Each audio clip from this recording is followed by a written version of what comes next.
வாஞ்சா கல்பத்தர்பச்ச கிருபா சிந்துப்பியேவ ச பதிதானாம் பாவனேபியோ வைஷ்ணவேபியோ நமோ நமக. ஓம் அஜ்ஞானதிமிராந்தஸ்ய ஞானாஞ்சன சலாகயா சாக்ஷுரோன்மீலிதமேன தஸ்மை ஸ்ரீ குருவே நமக. வாசுதேவ சுதம் தேவம் கம்சசானோரமர்தனம் தேவகி பரமானந்தம் கிருஷ்ணம் வந்தே ஜகத்குரும்.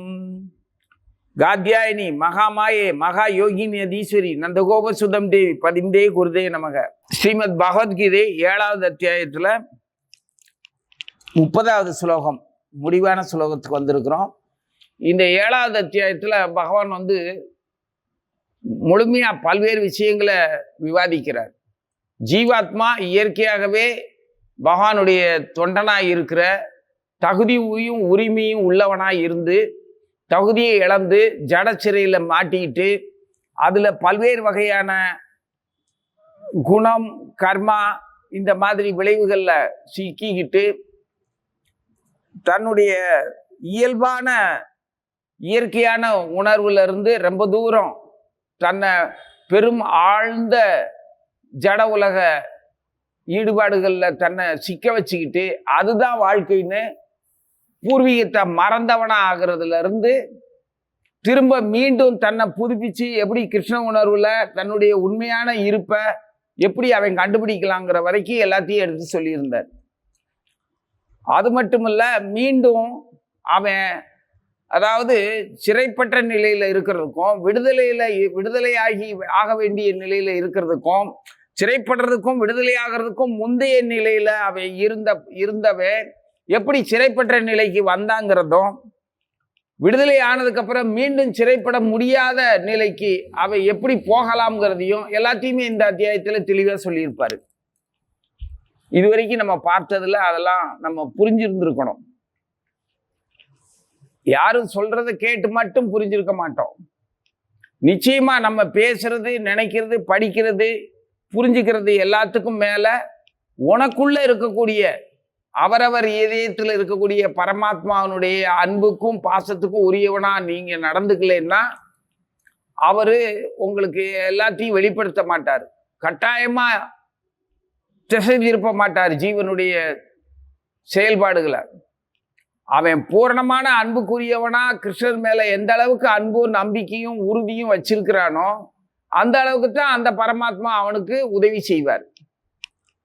நீ எனக்கு இதை மட்டும் பண்ணினா போதும்னு சொன்னேன்னா சரின்னு சொல்லி நீ என்ன கேட்குறியோ அதை மட்டும் கொடுத்துட்டு பேசாம இருப்பார். அதனால நீ ஏற்படுற விளைவுகளையும் சேர்த்து நாம தான் அனுபவிக்கணும்.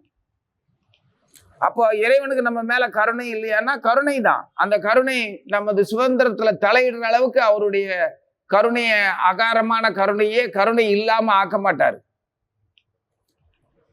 காரணமே இல்லாம உனக்கு எப்படி உன்னுடைய உனக்கு வழங்கின கருணையை எப்படி திரும்ப பெற்றுக்கொள்வார் அவர்? அது உனக்கு நல்லதா கேட்டதா நீ தீர்மானிச்சு சொந்த புத்தியில இயல்பாகவே நீ கிருஷ்ணன் மேல அன்பு காட்டினாதான் அவர் வழியை உனக்கு அன்பு காட்டுவார். ஆனா நாம அவருடைய கட்டாயத்தினாலேயோ அல்லது வேறொரு புலன்களாலேயோ மனதாலேயோ அல்லது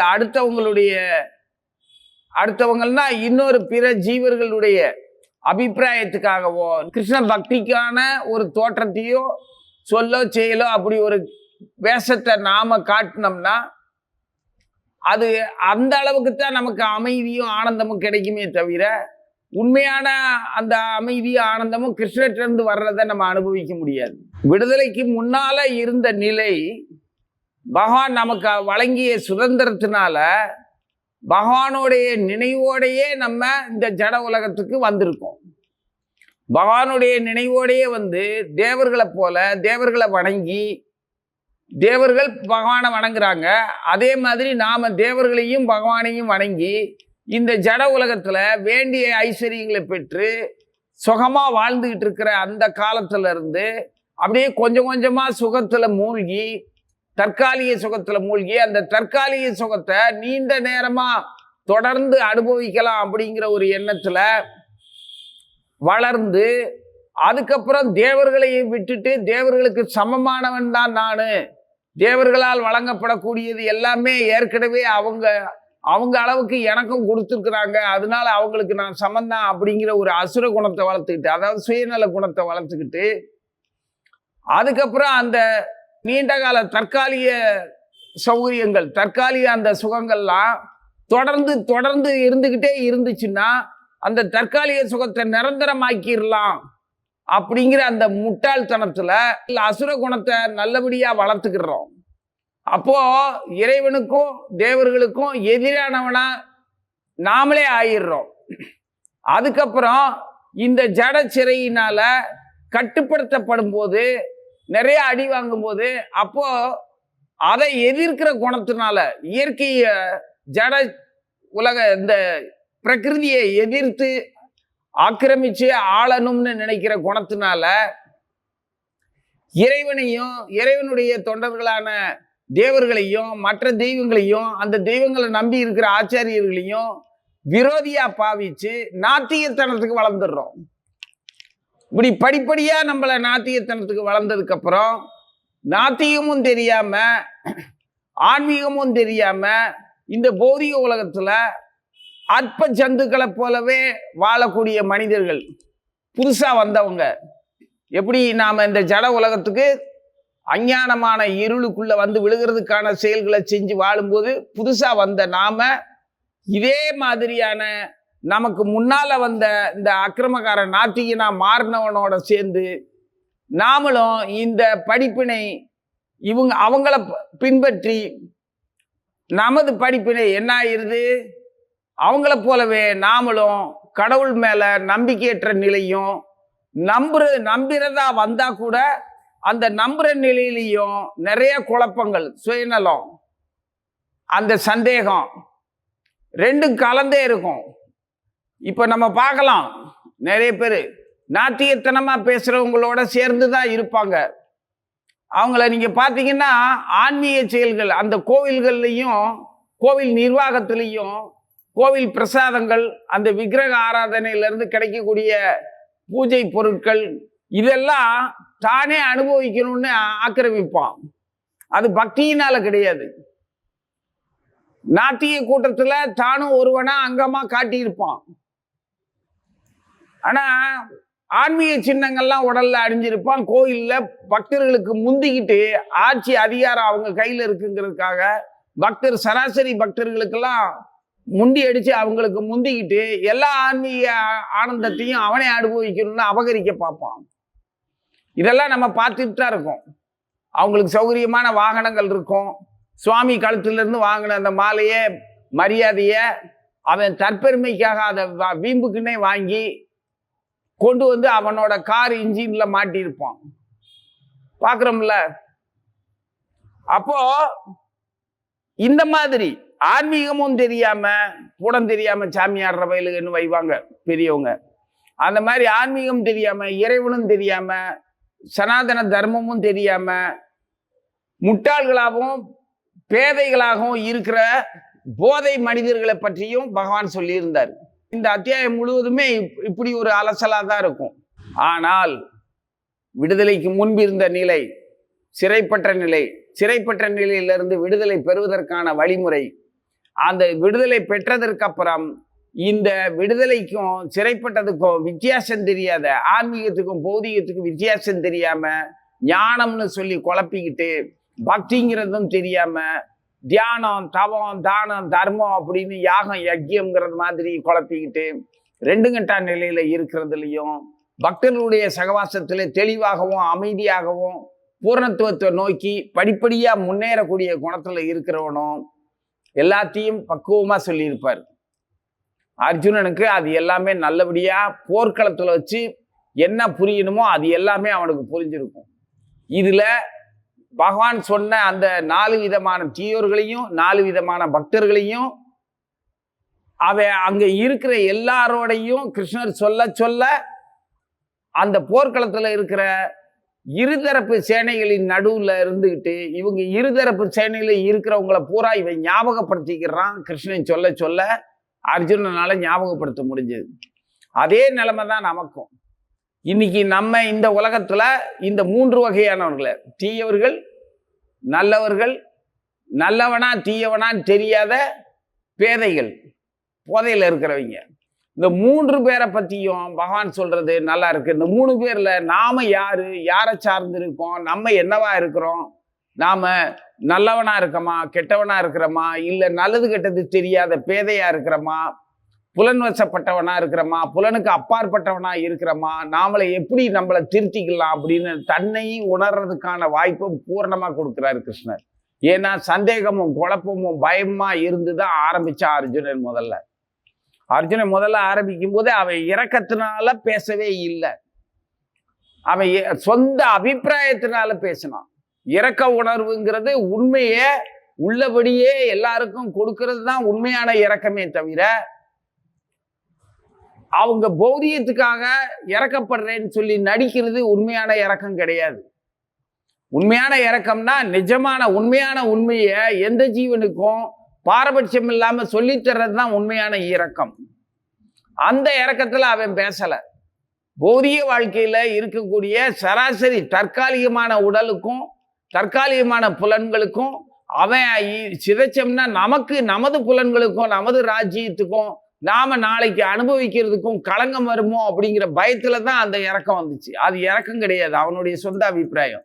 அதனாலதான் கிருஷ்ணர் அப்பவே சிரிச்சாரு. உனக்கா இந்த மாதிரி புத்தி வரணும் அப்படின்னு சொல்லி சிரிச்சுட்டு விளக்கம் கொடுக்க ஆரம்பிச்சாரு. இப்போ சரியான இடத்துல அர்ஜுனன் நடுநிலையான மனதுக்கு சரியா வந்திருக்கிறார். நல்லது கெட்டது எல்லாமே தெளிவா வந்திருக்கிறான். அப்பதான் சொல்றாரு, இந்த உணர்வு முழுவதுமே தெரிஞ்சதுக்கு அப்புறம் மூன்றாவது கடைசி நிலை 4வது நிலையில அவன் இந்த இயற்கை அதிபூதம், ஸ்லோகம் என்னன்னா, அதிபூதம் அதிதெய்வம் அதியஜ்யம் இவைகளுடன் கூடியவன் என்று என்னை எவர்கள் அறிகின்றார்களோ அவர்கள் மரண காலத்திலும் மனதை நிலைநிறுத்தி என்னை அறிவார்கள் அப்படிங்கிறது ஸ்லோகம்.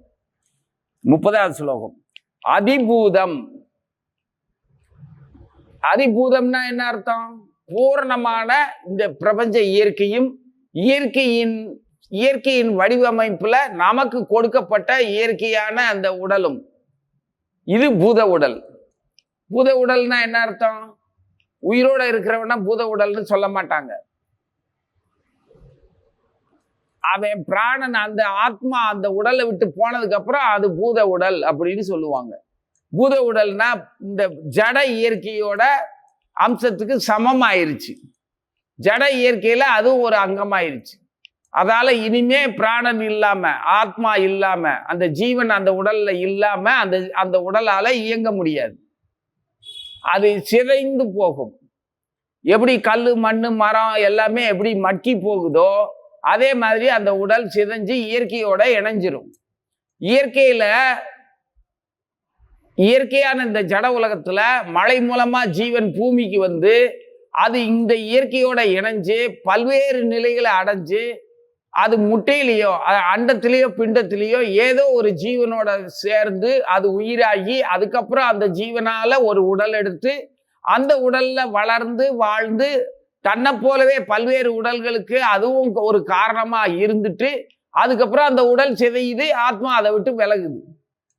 இதை ஆளும் தத்துவம் இந்த பூதத்தை அதிபூதம்ங்கிற இந்த இயற்கையின் ஆளும் தத்துவமாக யாரு கிருஷ்ணரை நம்புறானோ, தெரிஞ்சுக்கிறானோ, புரிஞ்சுக்கிறானோ அவன் அதிபூதம்.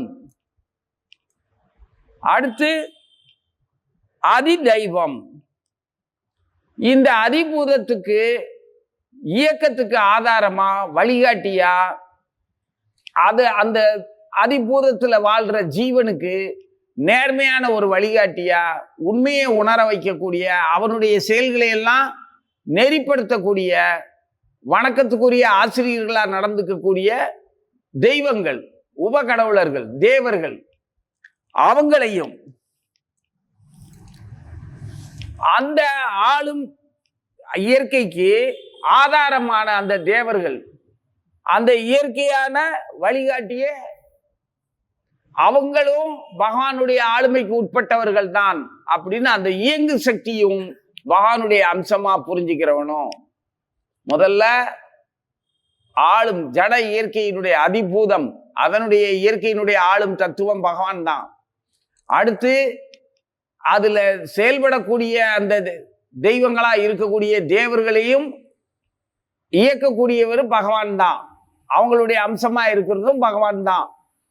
அடுத்து அவங்களால நம்மளை வச்சு இந்த ஜட இயற்கைக்கும் தேவர்களுக்கும் தேவையான செயல்களை நம்மளை வச்சு செய்யற அந்த யாக யஜ்யம், அந்த விஷயத்துக்கு யஜ்ஞாதிபதியாகவும் யாகமாகவும் யாகத்தின் விளைவுகளாகவும் நமது இயங்கு ஆற்றலாகவும் நமது நோக்கத்தையும் சரிபடுத்தி கொடுக்கிற அந்த தெய்வமும் பகவான் தான். இப்படி அதிபூதம், அதி தெய்வம், அதி யஜ்யம், இந்த மூன்றுமே என் கிருஷ்ணன் தான் அப்படின்னு எவனால புரிஞ்சுக்க முடியுதோ அவன் இந்த பூமியை விட்டு போகும்போது, அதாவது தன் உடலை விட்டு போகும்போது, அதாவது அவன் மரண காலத்துல கூட இந்த இயற்கை அதிபூதத்திலிருந்து அவன் விலக முடியாது. அதிபூதம் அவன் கூட தான் இருக்கும். அதி தெய்வம், அந்த தேவர்களால் வழங்கப்பட்ட தேவர்களின் நிர்வாகம் அவங்கிட்ட தான் இருக்கும். புலன்களின் ஆளுநர்கள் எல்லாருமே அவங்க கூட தான் இருப்பாங்க, அந்த ஜீவனோட தான் இருப்பாங்க.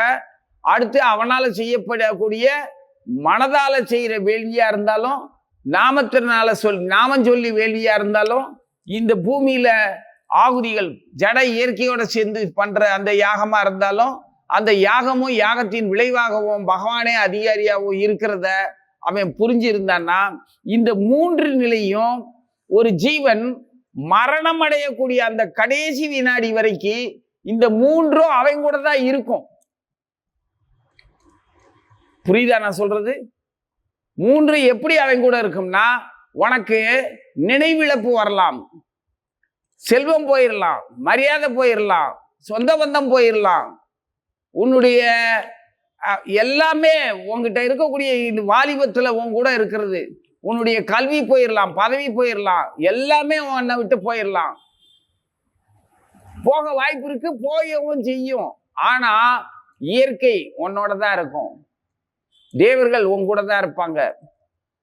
நீ மனதால பண்ற அந்த நினைவு யஜ்யமும் உன் கூட தான் இருக்கும், யஜ்யம் பலனும் உன் கூட தான் இருக்கும். அந்த மூணையுமே நீ பிராணனை உடலை விட்டுட்டு போற அந்த மரணத்தின் போது கூட இந்த மூணும் உன் கூட தான் வரும், உன் கூட தான் இருக்கும். வாழ்நாள் பூரா நீ என்ன செஞ்சியோ அத்தனையும் உன் கூட தான் நிற்கும். ஆனா மற்ற செயல்கள், சேர்த்து வைத்த செல்வமோ சொந்தமோ பந்தமோ பதவியோ அந்தஸ்தோ உன் கூட இருக்காது. ஜட உலகத்துல இருக்கக்கூடிய அந்த புறச்செயல்கள் உன் கூட இருக்காது. ஆனா ஆன்மீக செயல் ஆத்மார்த்தமா கிருஷ்ணரை, அதிபூதம் இறைவன் தான். புரியுதா? தரையில தான் படுத்து கிடக்கிறோம், பிராணன் போக போகுது. இந்த பூமியை பத்தி தரையில படுத்திருக்கிறோம்ங்கிறது, தரைக்கும் அவனுக்கும் இருக்கக்கூடிய சம்பந்தம், நிலத்துக்கும் அவனுக்கும் இருக்கக்கூடிய, உடலுக்கும் அவனுக்கும் இருக்கக்கூடிய உறவை எப்படி அவனால மறக்க முடியும்? அது இல்லாம எப்படி போகும்? இருக்கும்ல. அந்த நேரத்துல அவனுடைய அவன் வாழ்நாள் முழுவதும் எந்தெந்த தெய்வங்களை எப்படியெல்லாம் உபாசனை பண்ணினானோ, மரியாதை கொடுத்துனானோ, அந்த தெய்வங்களை எல்லாத்துக்கும் பின்னணி கிருஷ்ணன் தான், இந்த பூமிக்கும் கிருஷ்ணன் தான் ஆதாரம் அப்படிங்கிறதும் மறக்காது. அந்த தேவர்களுக்கு தலைவன் கிருஷ்ணன் தாங்க, தேவர்களால் வணங்கப்படக்கூடிய தெய்வம் என் கிருஷ்ணன் தான் அப்படிங்கிறதும் மறக்க முடியாது. அதே மாதிரி இந்த நினைவுகளால அவன் வாழ்நாள்ல என்னெல்லாம் கிருஷ்ணன் நினைச்சு, எப்பெல்லாம் கிருஷ்ணரை விட்டு விலகி இருந்தான், எப்பெல்லாம் கிருஷ்ணரை பற்றிய நினைவுல இருந்தா, எப்பெல்லாம் தேவர்களை உபாசனை பண்ணா, எப்பெல்லாம் தன்னை மறந்து தன்னுடைய புலன்களுக்காக மற்ற தெய்வங்களையும் ஆச்சாரியர்களையும் பிரபஞ்ச இயற்கையும் உதாசீனம் பண்ணணும் அப்படிங்கிற எல்லாமே அவளுக்குள்ள இருக்கும். அது மாபெரும் யாகமா இருக்கும். இந்த நிலை பிராணன் போற நேரத்துல கூட இருக்கும்போது இது எல்லாத்துக்கும் உரியவன் கிருஷ்ணன் தான் அப்படிங்கிறது மட்டும் அவன் நல்லா இருக்கும் போதே உணர்ந்து வச்சிருந்தான்னா, கடைசி நேரத்திலே அந்த ஞாபகம் வருங்கிறாரு கிருஷ்ணர். புரியுதா? அந்த கடைசி நேரத்திலையும் கிருஷ்ணன் ஞாபகம் தானா வரும். அவன் பிரயத்தனமே பண்ண வேண்டாம், கஷ்டப்பட வேண்டாம். அவனை அழைச்சிட்டு போறதுக்கு யமதூதர்கள் வரும்போது அவன் கிருஷ்ண உணர்வுலேயே அவங்க கூட தாராளமா போகலாம். அதான் மரணத்தின் தருவாயில் கூட என்ன புரிஞ்சுக்க முடியும்? எப்படி புரிஞ்சுக்க முடியும்? மரணத்தின் போது இவன் வாழ்நாள் பூரா ஆஞ்சநேயரை உபாசனை பண்ணியிருந்தான்னா ஆஞ்சநேயர் வந்து ஞாபகப்படுத்துவாரு, பகவானை பற்றிய எண்ணத்தை, ராமநாமத்தை அவர் கொடுப்பாரு. சரி, புனித சேத்திரங்கள்ல காசி மாதிரி இடத்துல பிராணனை விட்டான்னா சிவபெருமான் வந்து ஞாபகப்படுத்துவாரு. நம்மளால காசிக்கும் போக முடியல, தெய்வங்களையும் ஆச்சாரியர்களையும் உபாசனை பண்ணல, மறந்துட்டோம். ஆனா இந்த தோற்றம், அதிபூதம், அதி தெய்வம், அதி யஜ்யம், இந்த மூணுமே என் கிருஷ்ணன் தான் மட்டும் புரிஞ்சிருந்தோம்னா பிராணன் போகும்போது கூட கிருஷ்ணன் ஞாபகம் சுலபமா வந்துடும்.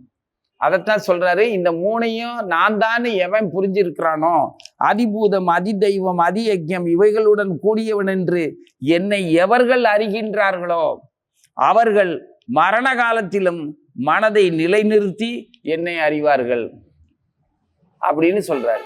இதுக்கு எத்தனையோ உபநிஷத்துக்கள், எத்தனையோ புராண இதிகாசங்கள், எத்தனை வேத இலக்கியங்கள் எல்லாம், மந்திரங்கள் எல்லாமே, ஔஷதங்கள் எதுவுமே உதவி செய்தாலும் அவன் அதுல கிடைச்சா நமக்கு சிறந்த ஞானம் வந்துடும், இந்த பாதையில போனா சிறந்த ஞாபகம் வந்துடும் அப்படின்னு அவனா ஆசைப்படுறதும் தீர்மானிக்கிறதும். இன்னொன்னு, எந்த பாதையில போனாலும் நாம ஏன் திரும்ப திரும்ப வீழ்ச்சி அடைகிறோம் அப்படிங்கிறதுக்கான குழப்பம். ஏன் வீழ்ச்சி அடைகிற? நீ சத்சங்கத்துல ஒரு தூய பக்தனோட சகவாசம் இல்லாம படிப்பாளி அறிவாளி ஞானி அப்படின்னு சொல்லி எவன் பின்னாலேயாவது போய்கிட்டு இருந்தா குழப்பமா தான் இருக்கும். பக்தனாக இருக்கிறவன்ட்ட மட்டும்தான் பழகணும். ஞானியா இருக்கிற பெரிய வேத விற்பனனா இருக்கிறான், செல்வந்தனா இருக்கான், அரசு உயர்ந்த ஒரு ஆன்மீக பதவியில் இருக்கிறேன் அப்படிங்கிறதுக்காகலாம் ஒருத்தன் பின்னால போனோம்னா குழப்பம்தான் மிஞ்சும். குழப்பத்தினால வீழ்ச்சி, நினைவு மயக்கம்தான் வரும். அதனால இந்த கிருஷ்ணர் சொல்றத மட்டும்தான் கேட்கணும். கிருஷ்ணர் சொல்றத மட்டும் கேட்டோம்னா, யார்கிட்ட கேட்க? கிருஷ்ணன் சொல்றத மட்டுமே சொல்றவே இருப்பான்ல, அவங்கிட்ட இருந்து கேட்கணும். ஆசைக்கும் விருப்பத்துக்கும் வித்தியாசம் இருக்குது. இதை ஒருத்தங்க கேட்டிருந்தாங்க. ஆசைங்கிறது அனுபவிச்ச ருசி தெரிஞ்சதுக்கு அப்புறம் அது மேல வைக்கிற ஈடுபாடு ஆசை. விருப்பம்ங்கிறது யூகம் பண்ணி மற்றவங்க அனுபவத்தை கேட்டு தெரிஞ்சு அதை நோக்கி நகர்றதுக்கு பேரு விருப்பம். இந்த ஆசையிலையும் விருப்பத்திலையும் ரெண்டுக்கும் பின்னாலேயே இது நிறைவேறுமா நிறைவேறாதா, நிறைவேறுனா என்ன நடக்கும், அப்படி கிடைச்சதுன்னா அது நிரந்தரமா இருக்குமா இல்ல இருக்காதா அப்படிங்கிற சிந்தனை எல்லாம் வந்துச்சுன்னா அதுக்கு பேர் பயம். இந்த ஆசையும் விருப்பமும் பயமும் வந்துச்சு அப்படின்னாலே அபிப்பிராயம், சுற்றி இருக்கிறவங்க மேல இருக்கக்கூடிய அபிப்பிராயம் எல்லாம் நம்மள அவங்க கவனிச்சுக்கிட்டு இருக்கிறாங்க, அவங்க கவனிச்சா நம்ம இந்த ஆசையும் விருப்பத்தையும் பயத்தையும் பார்த்தாங்கன்னா அதுக்கு தகுந்த மாதிரி நமக்கு மதிப்பளிக்கவோ மதிப்பை இழக்கவோ வேண்டிய நிலைமை வரும் அப்படின்னு மேலும் மேலும் பயத்தையும் குழப்பத்தையும் கூட்டிக்கிட்டே போயிடுவோம். அது அதிகபட்சமா ஆக ஆக இந்த தன்னுணர்வு பாதையில முன்னேறவனுக்கு இது முழுவதுமே புலன்களுக்குள்ள சிக்க வைக்கிறதுக்கான சுலபமான வழிமுறைகள்.